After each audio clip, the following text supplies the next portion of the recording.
Kami ini pengawas internal, ada pengawasan langsung yang harus kuat. Nah, kita akan kontrol itu. Kita akan lakukan secara maksimal. Ke depan ini mungkin seminggu atau 2 minggu kita akan kumpulkan semua fungsi operasional, reserse, lantas dan polair, serta pokoknya fungsi operasional kita akan sampaikan langsung kepada first line supervisor ini. Adik-adik ini butuh pengawas yang kuat. Siapa itu? Ya komandannya di lapangan. Nah, komandannya harus kuat. Komandannya nggak kuat, ya komandannya kita sikat.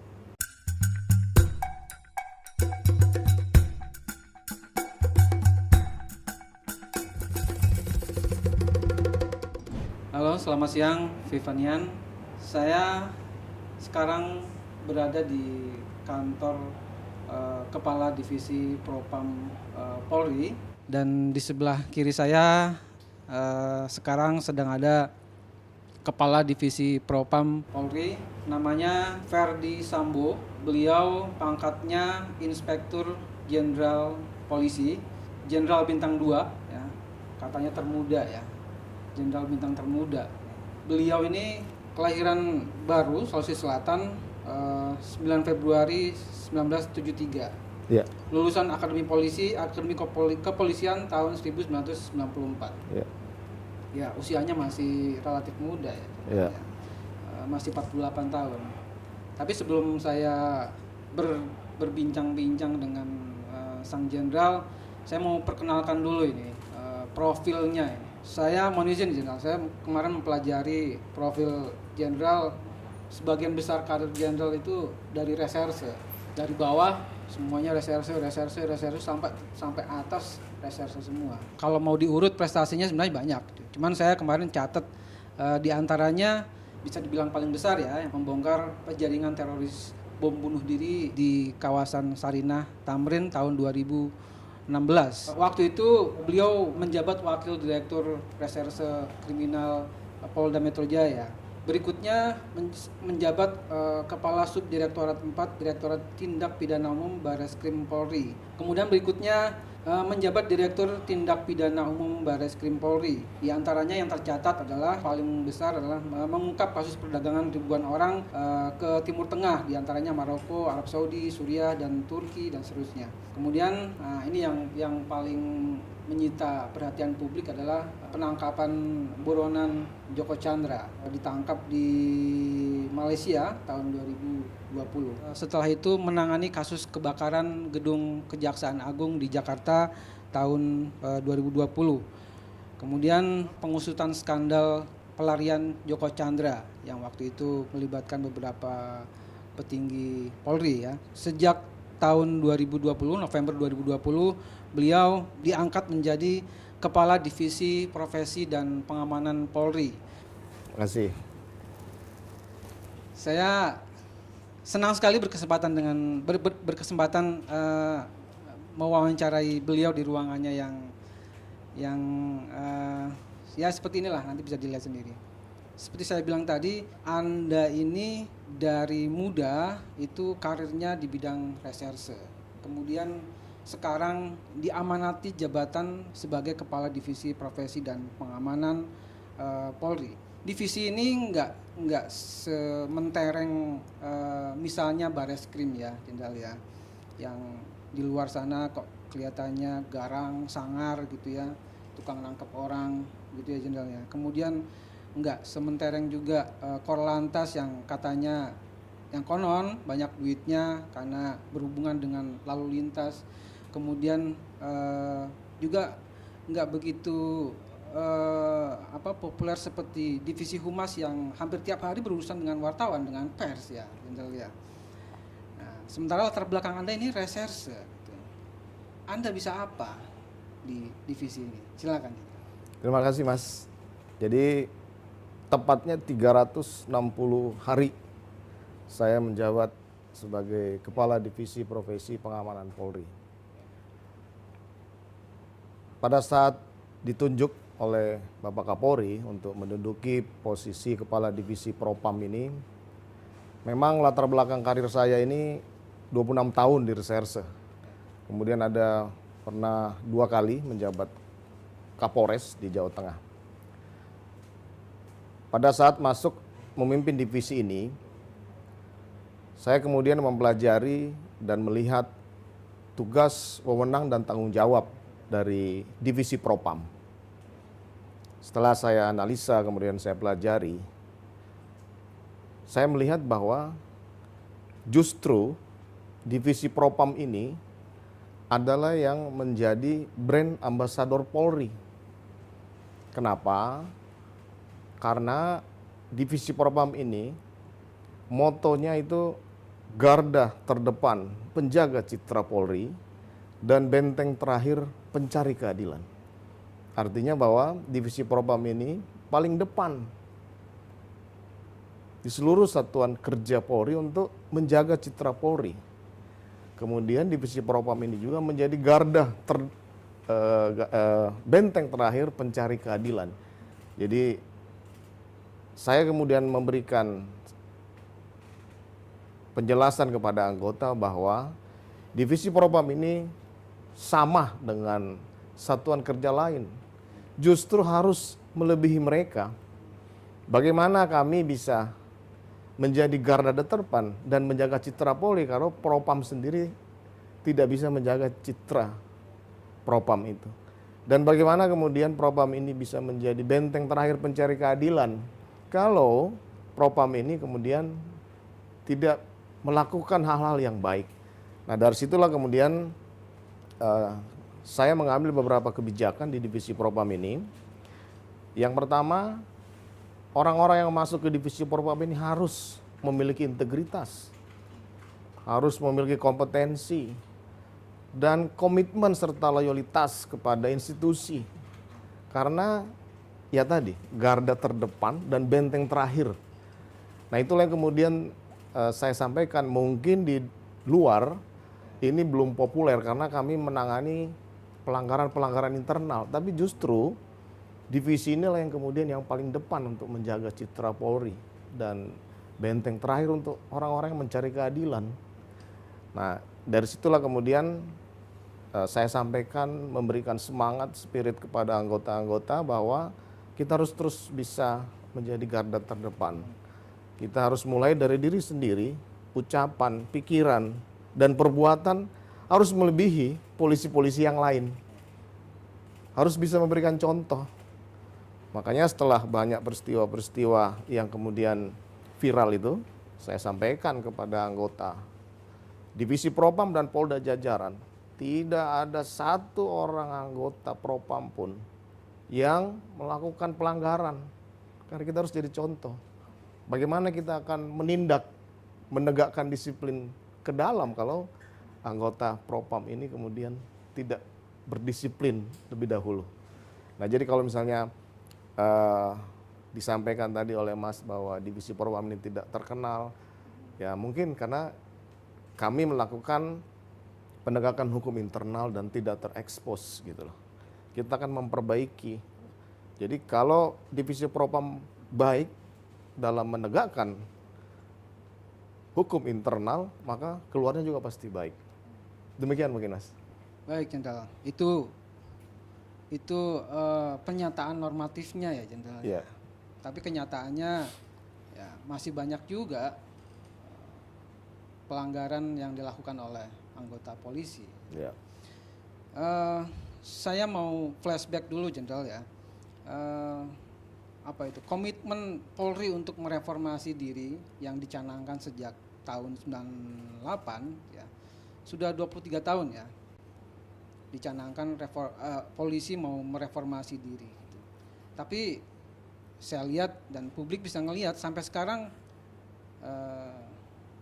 rasanya menurut saya belum banyak yang berubah dari polisi ya, Jenderal ya. Kita banyak melihat kasus-kasus pelanggaran polisi, mau yang terlibat penyalahgunaan narkoba, kemudian terlibat pungli, terlibat korupsi, pelecehan seksual, apalagi penyelundupan misalnya.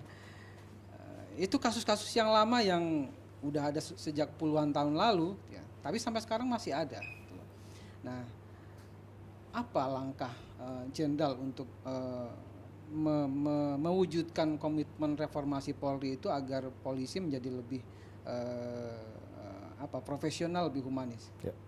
Terima kasih Mas. Jadi reformasi di tubuh Polri terus berjalan sampai dengan sekarang. Semenjak Bapak Kapolri menetapkan kebijakan transformasi menuju Polri yang presisi, itu ada 4 transformasi. Transformasi di bidang organisasi, operasional, pelayanan, dan pengawasan. Yang menjadi bagian dari kami adalah transformasi pengawasan. Di situ ada 4 program. Program penguatan peran pimpinan, kemudian program pengawasan internal, kemudian program pengaduan terintegrasi, serta pengawasan masyarakat. Nah, dari situlah kemudian Divisi Propam dan fungsi pengawas lain mengimplementasikan roadmap dari transformasi menuju Polri yang presisi.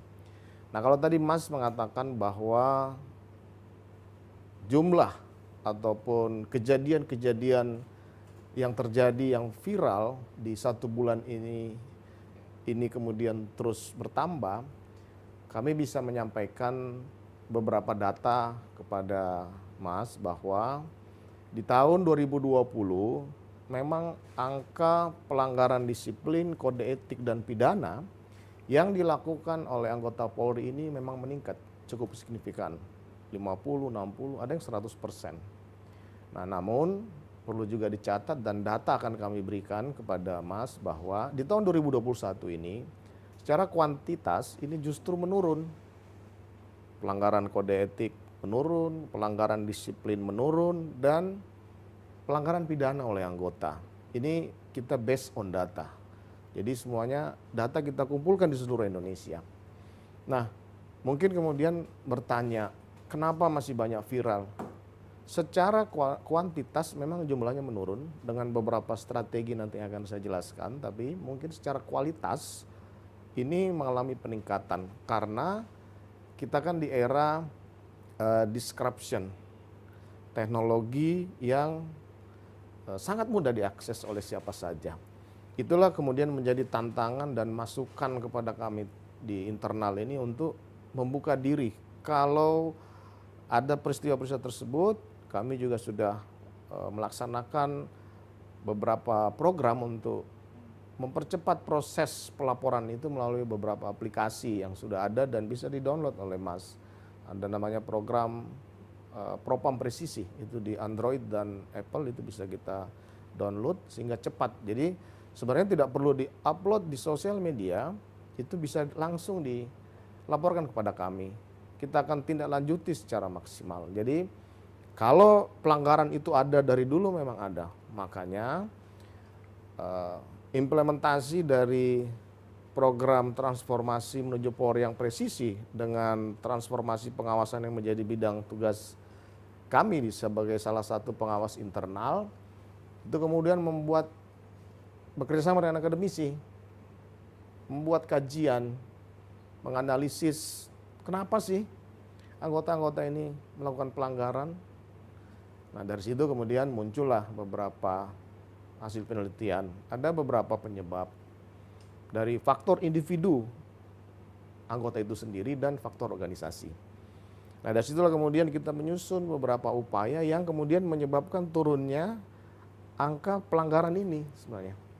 Nah, terhadap kejadian-kejadian yang viral ataupun ramai di sosial media, kami berkomitmen bahwa ini harus kita lakukan penegakan hukum internal. Kalaupun itu melakukan pidana, kita akan pidanakan dan sampai pada pemberhentian dengan tidak hormat kepada anggota-anggota yang kemudian mencoreng nama institusi. Bisa Mas lihatlah bahwa kasus-kasus itu cepat kita atasin, kita cepat lakukan penegakan hukum.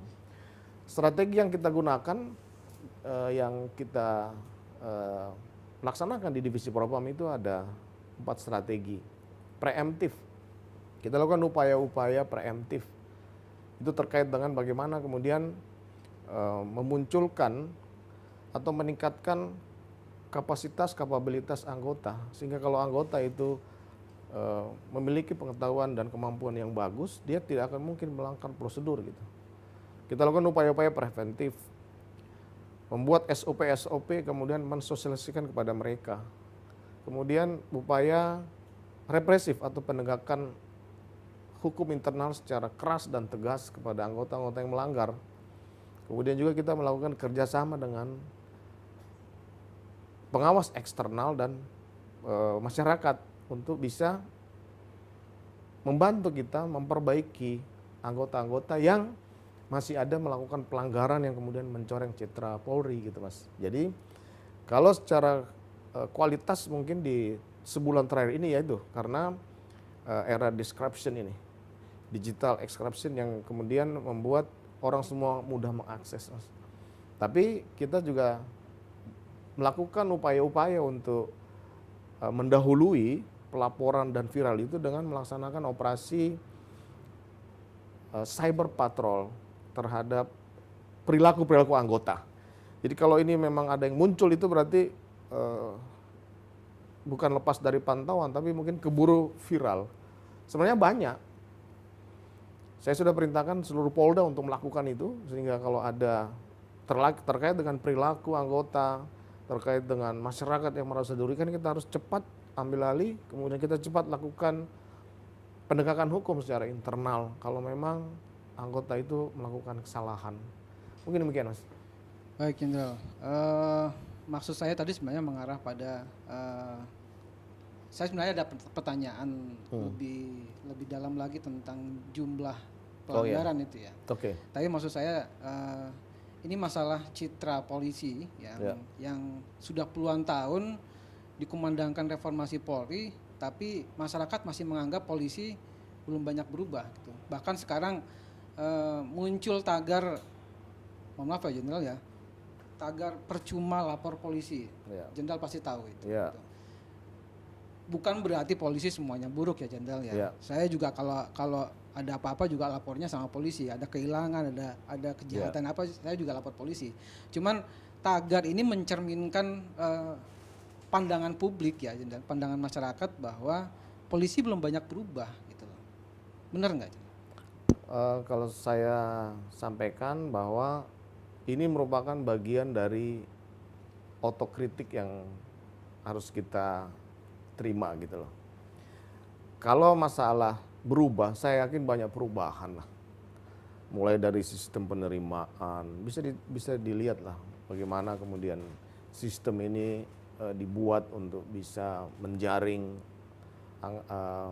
masyarakat dan adik-adik untuk masuk polisi tanpa biaya. Kemudian dalam proses pelayanan itu sudah menggunakan digitalisasi. Saya kira sudah banyak perubahan.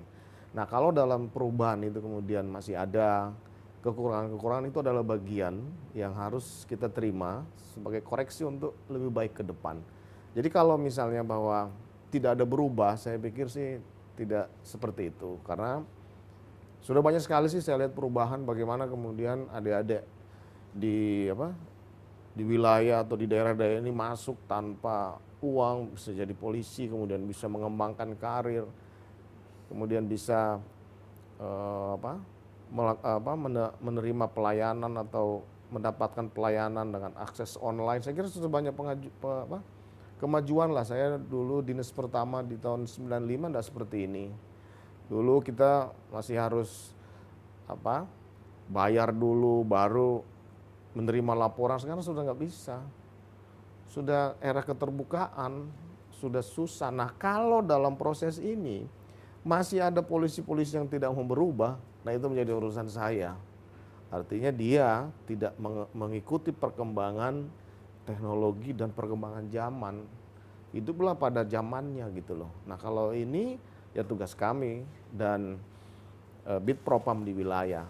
Nah, saya juga mau perlu sampaikan nih bahwa pengawasan yang kita lakukan ini ada 3. Jadi saya juga sering mendengar loh propamnya kok belum maksimal gini. Nah, pengawasan ini ada 3. Pengawasan internal. Nah, itu ada 3 fungsi di situ. Saya divisi propam, Itwasum Polri, kemudian Biro Wasidik yang menangani masalah proses penyidikan. Nah, yang kedua ada pengawas eksternal.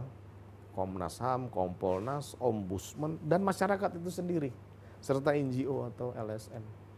Itu. Nah, pengawasan yang paling kuat adalah pengawasan yang dilakukan melekat oleh Ankum, atasan langsung dari anggota. Makanya kemudian pimpinan menyampaikan bahwa apabila ada pelanggaran yang dilakukan oleh anggota, maka 2 tingkat pimpinan di atasnya harus bertanggung jawab. Jadi kalau anggota di sebuah unit atau polsek atau polres melakukan pelanggaran, kita akan ke atas. Apakah Kanit mengecek atau sudah memberikan arahan dalam proses yang tidak sesuai prosedur itu? Nah setelah itu naik ke atas. Kanit Kasat, Kasat Kapolres. Nah ini bagian dari upaya pengawasan langsung yang dilakukan oleh pimpinan di unit-unit tersebut. First line supervisornya yang harus kuat di situ. Makanya kebijakan kami, kebijakan pimpinan bahwa pelanggaran-pelanggaran anggota ini harus kita lihat siapa yang harus bertanggung jawab untuk memperbaiki gitu. Jadi kalau Mas tadi bilang nggak ada perubahan, ya saya pikir banyak lah yang dilakukan perubahan itu. 20 tahun ini, 20 tahun lebih, saya pikir sudah banyak lah. Sudah sangat berubah lah. Saya juga ikut era sebelum 95 saya sudah berdinas di Jakarta. Sudah banyak sekali perubahan. Sekolah ini sudah sangat-sangat terbuka. Seleksi alam sudah berjalan gitu. Demikian, Mas. Saya ambil contoh kasus kecil Ya. Sebulan lalu kalau nggak salah ya, itu ada kasus polisi pengamanan membanting mahasiswa di Tangerang ya. Saya sih nggak ada di situ ya, tapi saya bisa menduga bahwa ini mahasiswanya yang memprovokasi. Tapi yang saya mau catat adalah sepertinya kok begitu mudah polisi diprovokasi gitu, sampai sebegitunya.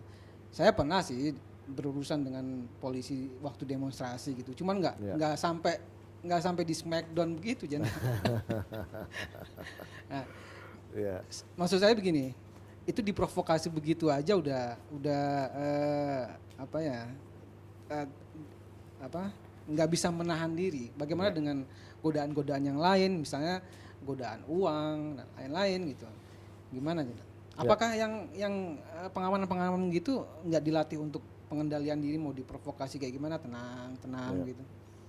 Jadi sebenarnya dari lembaga pendidikan itu sudah disampaikan, dan di tahun ini juga sudah ada 4 modul yang baru dibuat, yang akan dibuat, yang sudah dibuat, kemudian untuk memperkuat beberapa kurikulum sebelumnya, bagaimana kemudian wawasan kebangsaan, penguasaan terhadap hak asasi manusia dan teknik serta taktik dalam pelaksanaan tugas ini sebenarnya sudah dari lembaga pendidikan.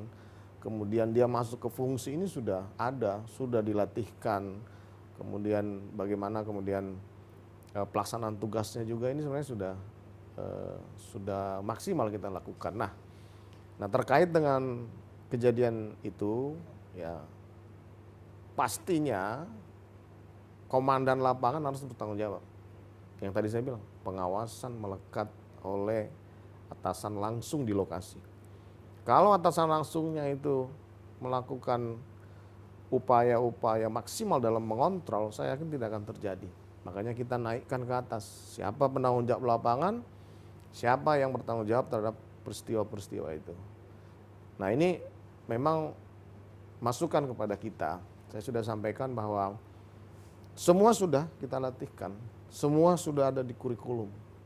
Tergantung bagaimana kemudian integritas dan kecintaan dia kepada institusi. Nah ini yang harus kita terus bangun. Makanya saya sampaikan bahwa reformasi Polri belum berakhir, masih terus berjalan. Kita harus perbaiki. Kita harus terus maju. Apakah itu artinya sistem pendidikannya ada yang gagal gitu? Kalau sistem pendidikan gagal sih nggak bisa dilihat dari situnya, Mas. Kalau saya melihat sistem pengawasan oleh atasan yang ada di lapangan. Makanya ini kita perkuat. Makanya strategi yang saya sampaikan tadi, ada strategi preemptif, itu ada beberapa action plan yang harus dilakukan oleh anggota, pimpinan-pimpinan di tingkat first line supervisor, memberikan keteladanan, kemudian memberikan pemahaman tentang etika dalam melakukan tindakan, kemudian memperbanyak beberapa kegiatan-kegiatan pelatihan itu harus dilakukan. Pengawasannya harus kuat. Makanya kami ini pengawas internal, ada pengawasan langsung yang harus kuat. Nah, kita akan kontrol itu. Kita akan lakukan secara maksimal. Ke depan ini mungkin seminggu atau 2 minggu kita akan kumpulkan semua fungsi operasional, reserse, lantas dan polair, serta pokoknya fungsi operasional kita akan sampaikan langsung kepada first line supervisor ini. Adik-adik ini butuh pengawas yang kuat. Siapa itu? Ya komandannya di lapangan. Nah, komandannya harus kuat. Komandannya nggak kuat, ya komandannya kita sikat. Oke, Jenderal. Saya ada pertanyaan satu lagi. Ya. Saya mau diskusi nih, Jenderal ya. Ya. Saya pernah baca buku karya Jared Diamond. Ya. Di situ diantaranya dia menjelaskan tentang negara di Finlandia, terutama polisinya. Ya. Di situ dijelaskan pada periode tahun sekian saya lupa tahunnya waktu itu. Katanya itu polisi Finlandia itu nggak meletuskan satupun peluru tembakan.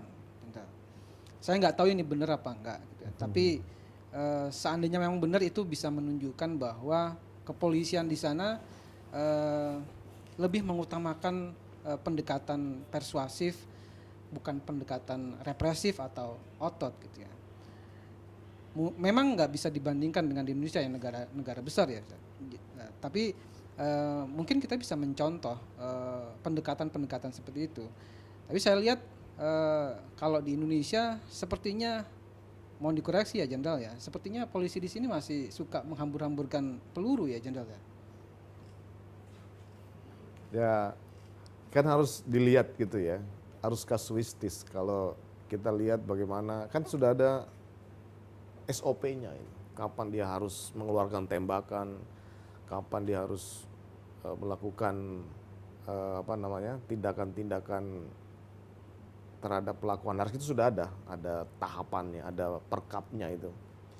Nah, ini harus kita maksimalkan memang pengawasan di lapangan. Saya sudah kasih ambil contoh nih, kejadian penembakan di Luwu Utara, monitor kan, bagaimana kemudian anggota di lapangan ini mengeluarkan tembakan, kemudian melukai masyarakat itu.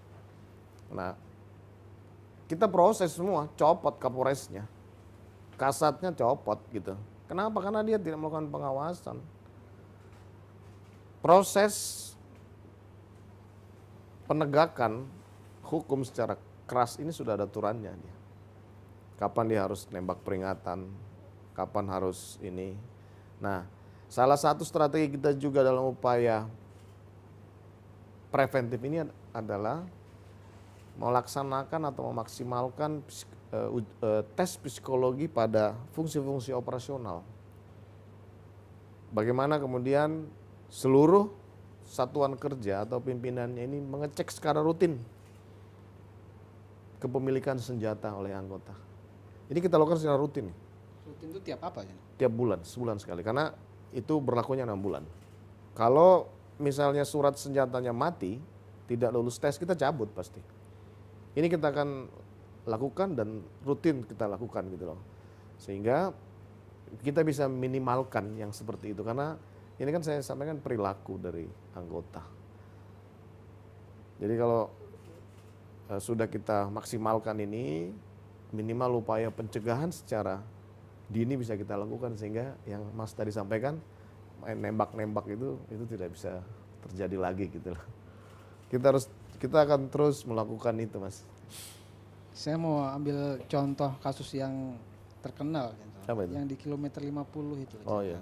saya nggak mau masuk ke kasus hukumnya Jenderal Iya. ya, karena itu masih di Iya. proses hukum ya Jenderal ya. Tapi publik menganggap itu kok ini banget ya, brutal sekali waktu itu. Ya. Kelihatannya yang kita masih menunggu hasil Ya. sidangnya. Ya. Nggak salah juga kalau publik atau setidaknya saya lah menganggap ya ini sepertinya menghambur-hamburkan peluru sampai ada yang 6 tewas waktu itu. Gimana Jenderal pendapatnya? Ya saya kira sih petugas di lapangan sudah dilengkapi gitu loh dengan ketentuan-ketentuan kapan menggunakan senjata api, itu sudah ada. Dan proses kan sudah berjalan nih, kita lihat saja nanti apakah tindakan yang dilakukan itu sudah sesuai prosedur atau tidak, kan gitu. Gini dalam konteks kasuistis itu kita harus lihat nanti di persidangan. Anda tadi bilang bahwa divisi Propam bekerja sama dengan akademisi, dengan Kompolnas untuk menganalisis, meneliti perilaku pelanggaran-pelanggaran anggota Polri. Hasilnya apa, Jenderal? Jadi implementasi dari transformasi pengawasan itu kita analisa, kita pelajari gitu ya. Kemudian kita bekerja sama lah dengan akademisi, dengan ahli-ahli. Kita pengen tahu tuh, kenapa sih anggota melanggar? Apa sih penyebabnya? Sebagai salah satu contoh begini, kita melaksanakan ibadah puasa itu mampu menahan hawa nafsu, nggak makan gitu. Masa sih melanggar nggak bisa ditahan gitu? Kan gitu ya. Itu yang kemudian melatar belakangi saya dan tim untuk kita coba deh teliti. Akhirnya kita melakukan penelitian dengan metode penelitian kualitatif dan kuantitatif dengan akademisi itu, dengan sampel 428 pelanggar yang melanggar nih, polisi semua. Kenapa sih lu melanggar gitu? Kita tanyakan dong. Nah dari situ kemudian ketemulah dua penyebab tadi, faktor individunya dan faktor organisasi. Nah faktor individu itu yang pertama masalah ideologinya, masalah terkait dengan kecintaan dia kepada institusi Polri, kepada Pancasila, kan gitu. Ideologinya dia nih. Ya, itu yang kemudian menjadi penyebab. Kemudian yang kedua masalah spiritualnya, kehidupan rohaninya dia. Ini berdasarkan penelitian ya. Kemudian yang ketiga masalah komunitas lingkungannya dia. Ini cukup mempengaruhi juga mereka melakukan pelanggaran gitu loh. Nah, tadi masalah ideologi kenapa mereka melanggar? Ya karena ya tadi tuh. Kalau kita yakin bahwa kita akan dapat pahala melakukan ibadah puasa, kita akan tahan hawa nafsu kita untuk makan. Nah, harusnya sih dia begitu. Kalau dia cinta dengan kepolisian, dia memahami Pancasila dengan benar, saya yakin dia tidak akan melanggar. Nah, ini yang kemudian kita lakukan upaya-upaya yang tadi untuk memitigasi penyebabnya itu. Oke, berarti yang melanggar berarti nggak cinta dengan Polri? Bukan tidak cinta sebenarnya. Ada yang terlupakan itu, yang harus kita tanamkan terus. Kan begitu ya. Ini kan proses gitu loh. Ini harus kita, makanya saya sampaikan tadi ada strategi-strategi yang harus kita lakukan gitu loh. Bagaimana kemudian memberikan pembinaan etika secara rutin kepada mereka, pembinaan rohani, kemudian melakukan pengawasan terhadap anggota-anggota komunitasnya seperti apa sih gitu loh. Itu yang upaya korban, sehingga jadi catatan 2021 turun loh. Itu kita lakukan di awal tahun gitu Mas, secara kuantitatif. Tapi saya tidak menampik bahwa tetap ada yang Mas bilang tadi. Ya saya itu bagian dari koreksi dan kita harus terima kan begitu ya. Kalau komunitas pengaruhnya gimana? Gitu. Jadi contoh begini, dia hidup di lingkungan narkoba. Ya toh? Dia pasti akan menggunakan narkoba. Kalau nggak kuat tadi, tidak kuat spiritualnya, ideologinya nggak kuat gitu loh. Nah ini, kita lakukan upaya preemptif, pencegahan dini, upaya pencegahan, penegakan sampai pada penegakan hukum. Kalau nggak bisa lagi kita perbaiki gitu. Nah, kalau polisi yang tugasnya di reserse yang tiap hari berurusan dengan pengedar bandar narkoba bagaimana itu? Ya itu kan tantangan juga buat mereka. Ya harus kita perkuat, makanya saya bilang tadi harus jadi teladan komandannya itu, harus ngecek terus, harus berikan siraman rohani. Kita di Propam juga seminggu sekali itu kita lakukan, meskipun dengan Zoom, untuk terus ingatkan gitu loh, bahwa lu punya Tuhan, lu jangan melanggar gitu loh.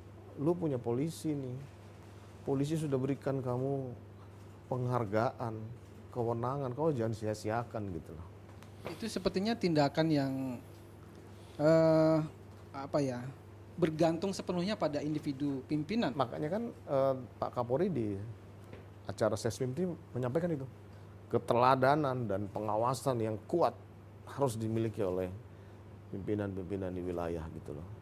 Karena kan misalnya komunitas tadi, dia bergaul, kita bisa ngawasin nggak? Dia misalnya masuk kembali ke rumah, kembali ke teman-temannya, kita kan nggak bisa ngawasin. Caranya begitu masuk kerja, kita cek urin, yang dicurigai gitu, cek urin, dapat, tarik dari operasional, pindahkan ke staf, proses dia, gitu. Kita lakukan terus loh, pokoknya kita berkomitmen bahwa reformasi terus masih berjalan. Kita atau saya sebagai bagian dari Polri ini terus akan memaksimalkan itu, Mas. Ya. Saya mau kembali tadi masalah bagaimana kalau misalnya ada polisi yang tugasnya memang berhubungan dengan narkoba, dengan miras misalnya. Izin Jenderal, saya ada cerita. Saya background, latar belakang saya wartawan. Ada rahasia umum Jenderal ya. Sebagian polisi, ada polisi yang nakal juga, yang misalnya penggerbekan narkoba misalnya gitu ya, yang digelar, yang disampaikan, yang difoto, yang disuting di TV itu ya mungkin sebagian besar ya Jenderal ya, tapi sebagian kecil ada yang diambil sendiri gitu. Anda memungkiri nggak itu atau mengiyakan ada yang begitu? Oh tidak, Enggak. tidak. Saya memimpin tim Satgasus Polri 1,2 ton di depan mata itu. Tapi saya sampaikan, pengawasan pada saat mengamankan barang bukti, saya turun langsung. Kamu awasin, hitung satu-satu, awasin provos. Pada saat pemusnahan, kotak-kotaknya kau lihat bener, jangan sampai miss. Nah kalau misalnya ada contoh gitu ya, di Sumatera Utara, dia gelapkan, ya memang pengawasannya nggak benar berarti. Dan anggotanya yang kurang ajar, pecat, proses gitu loh. Makanya itu bukan kecil-kecil, 1,2 ton, kemudian 1,3 ton loh saya pimpin di Aceh itu. Clear kok, sampai masuk ke pemusnahan. Nah, itu yang saya bilang, bagaimana kemudian leadership dari pemimpin-pemimpin di lapangan ini harus kuat dan keras untuk hal-hal seperti itu. Nah itu Jenderal, kalau waktu diambil, disita, mungkin udah dicatat ya Jenderal ya, ditimbang, dicatat semuanya gitu. Nah waktu penggerbekan siapa yang tahu? Kan turun langsung. Saya turun langsung loh di Aceh, Mas. Satu kapal itu, 1,2 ton loh. Ngiler kalau pengedar itu. Tapi karena kita kawal terus, APP yang kuat dan keras kepada anggota, jangan kau main-main. Kalau saya selesaikan kalau ada main-main dengan barang bukti. Itu, waduh banyak sekali Mas. 400 di Banten, 500 di Sukabumi. Clear kok. Oke, itu Anda. Kalau anak buah Anda di bawah, yang Kan di saya pelosok-pelosok, ngawasin.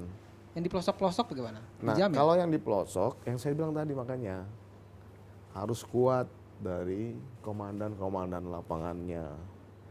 Selain mengawasi proses itu juga ya tadi membangun kecintaan dia. Itu kan membangun ideologi untuk cinta kepada ini kan harus kita lakukan terus gitu loh. Kan sering-sering hilap. Mas juga kan sering hilap kan? Iya toh? Ya namanya juga manusia. Tapi hilapnya jangan keterusan. Keterusan kita sikat.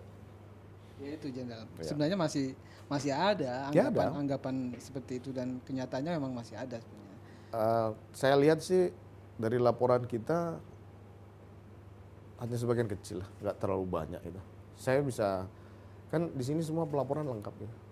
Di tahun ini ada di Medan itu, gelapkan barang bukti, ya udah gampang kok, langsung hajar semua.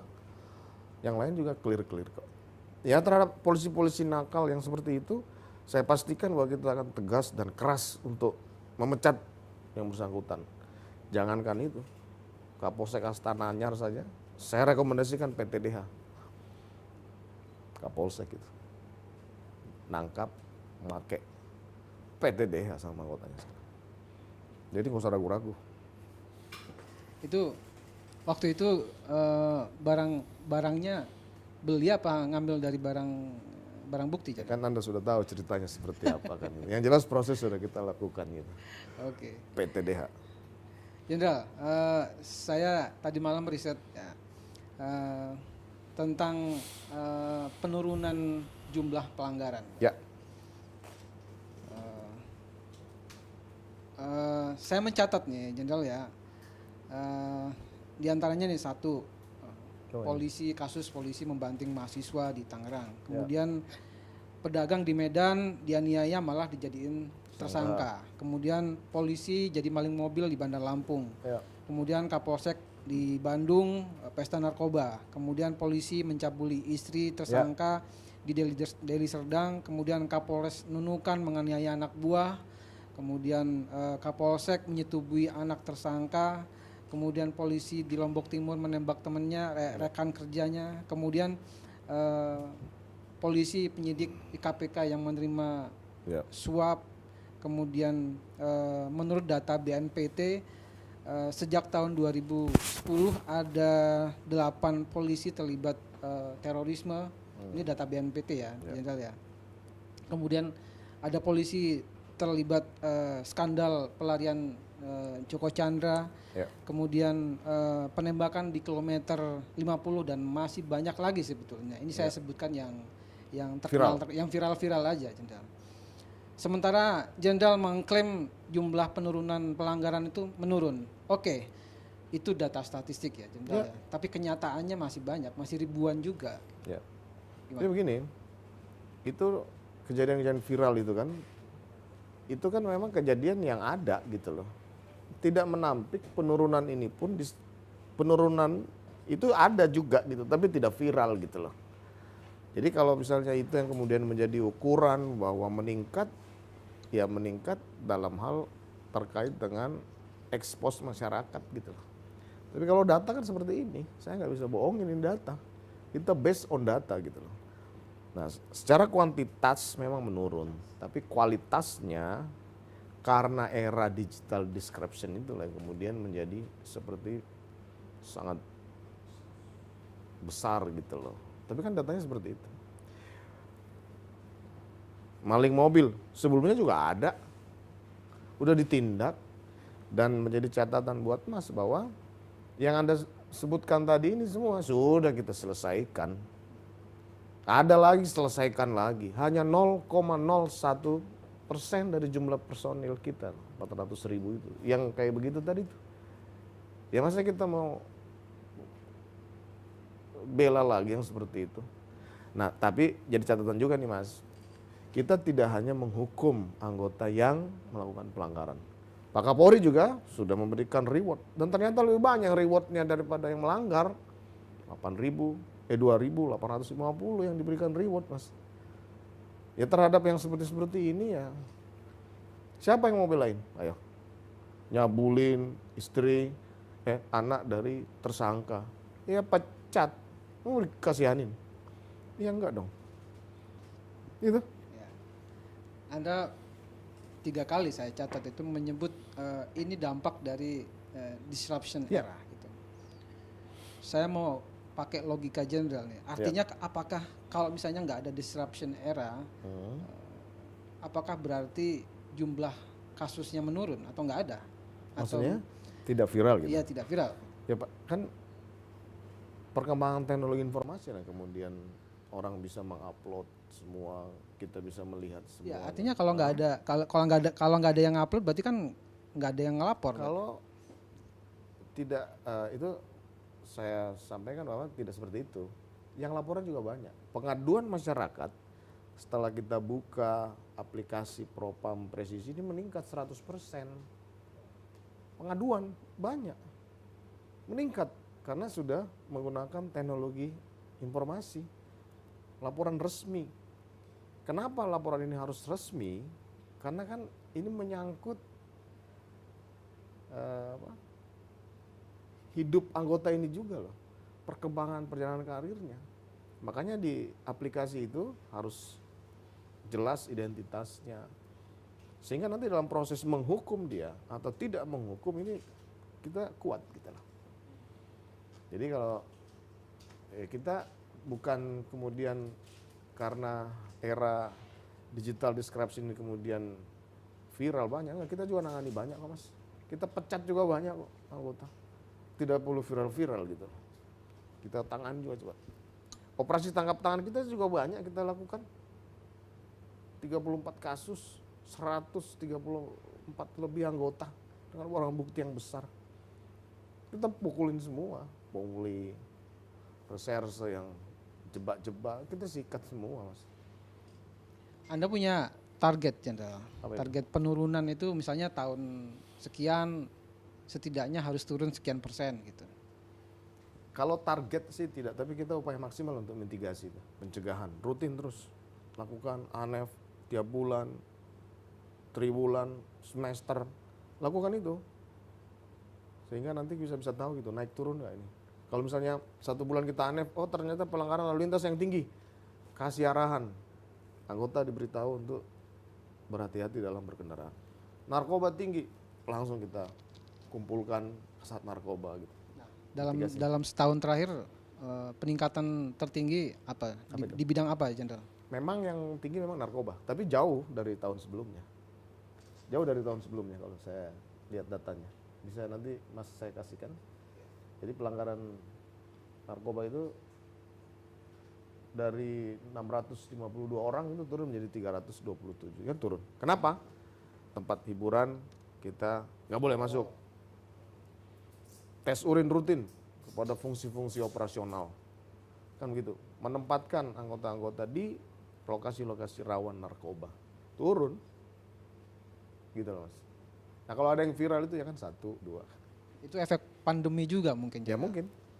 Tidak menutup kemungkinan. Nanti pandeminya setelah selesai bisa naik lagi tuh. Kita tidak akan pernah mundur untuk melakukan mitigasi dan pencegahan terhadap pelanggaran. Ini tantangan kita kan. Ada semacam prediksi nggak, tren nggak, misalnya untuk setahun ke depan itu kira-kira peningkatan pelanggarannya ke sini gitu? Nanti kita lihat perkembangan di tahun 2022 ini seperti apa. Kita juga sudah melakukan prediksi gitu ya.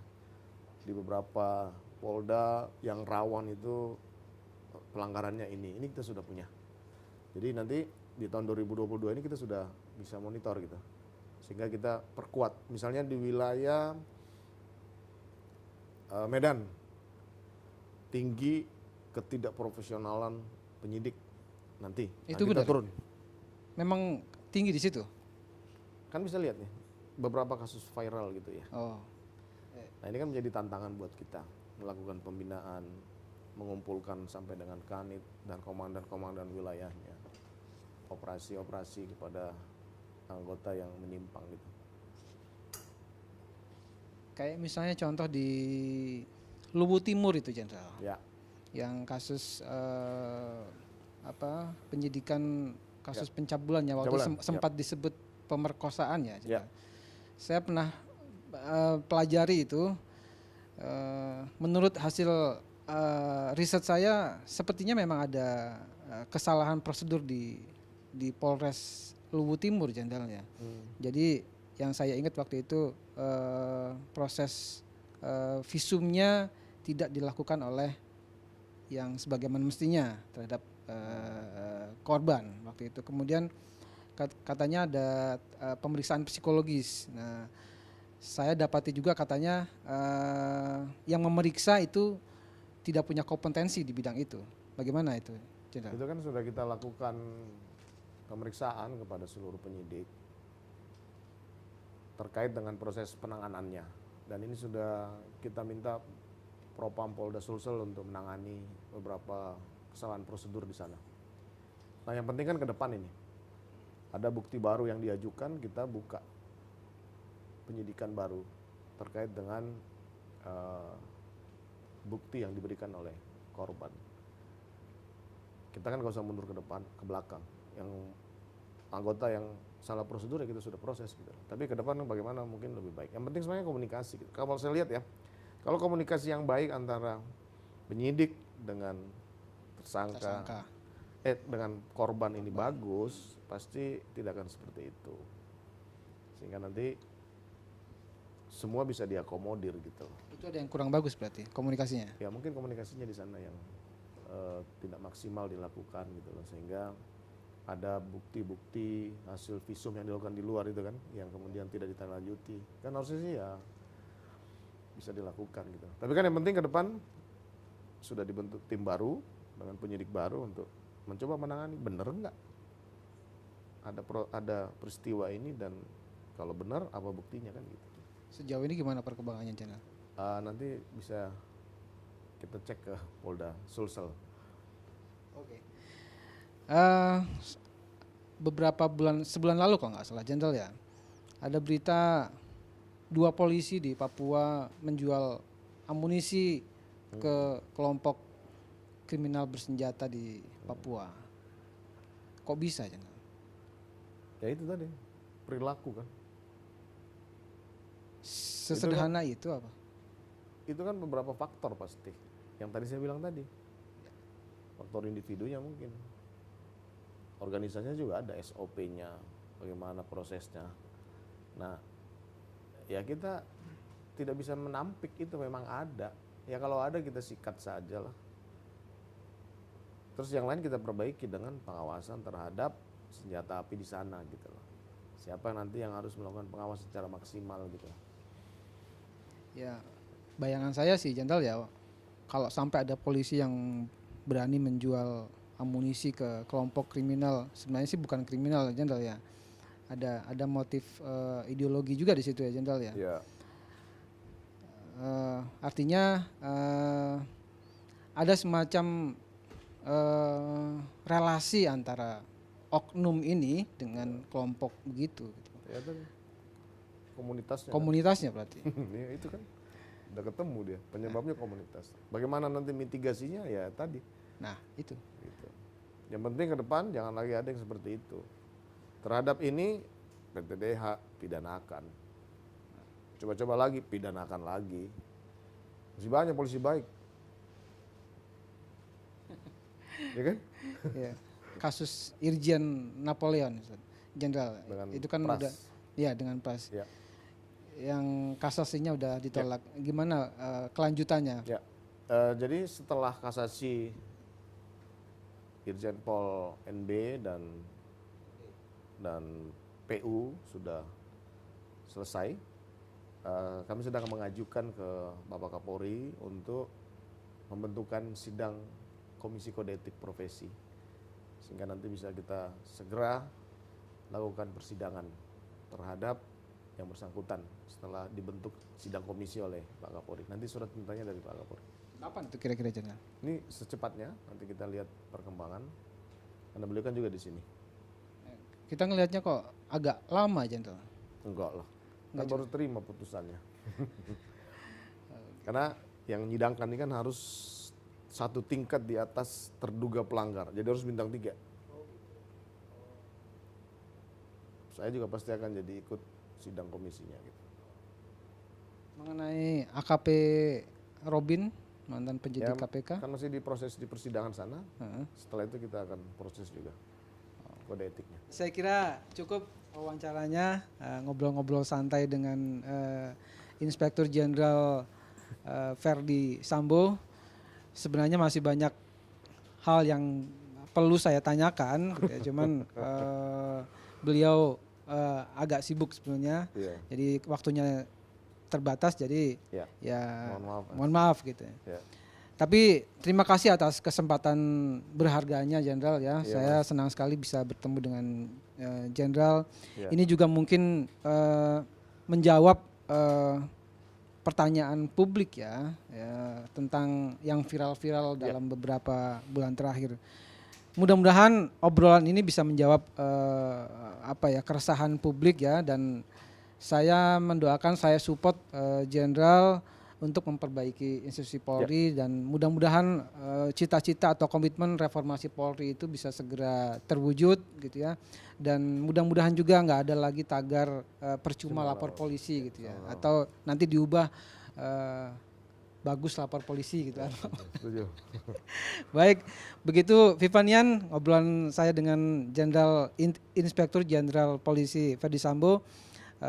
Terima kasih. Selamat siang. Selamat siang. Terima kasih.